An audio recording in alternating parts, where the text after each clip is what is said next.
County's bicycle and pedestrian coordinator with a background in traffic engineering and transportation planning. She has worked in the public and private sector on a wide range of projects and is currently focused on finding solutions to support walking and biking in suburban and rural contexts.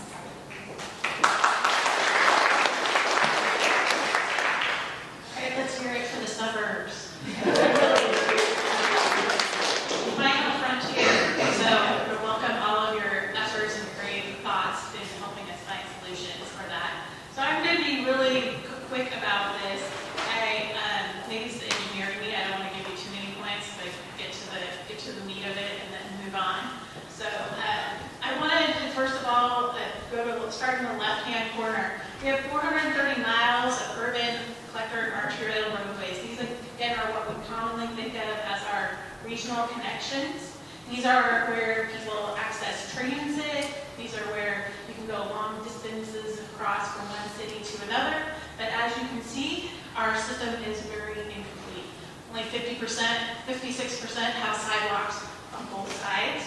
38% have bike lanes on both sides. So we have a very incomplete system. So how do we overcome that? Well, lots of money in building lots of big roads. Eventually, maybe that will happen, but it's not very realistic. We do have opportunities to build these enhanced bikeways, that protected bikeways as opportunities come up, but when we have limited funds, there's other avenues to look at. And I think one of the key parts of that is looking at local connections, local bike and pedestrian. One of the things we know about in the suburbs that there are indeed people walking and biking, and there's quite a few of them that are doing that, but they're riding and walking primarily for recreation and fitness. And so we want to transition those people from recreation and fitness to transportation, but we're not going to get them to ride their bikes across the county from Tigard out to Hillsborough. That's not what we're going to be looking at people doing. So really our goal is to get people to look at their local area and replace those short trips. And this is from Metro. For the 4-county area, 66% of our trips are 6 miles in length or less, 44% are 3 miles or less, and then 15% are 1 mile or less. That's really where we're targeting. And each of those, we start replacing those short trips with walking, biking, even some transit trips. Maybe there's some other options out there that are short shuttle trips, shared carpooling. That's where we're going to start seeing some, what I see, regional significance in how we build and preserve our existing investments in our road, reducing congestion and the need for expanding and widening our existing arterials. One of those aspects that we're really focusing on is these neighborhood bikeways.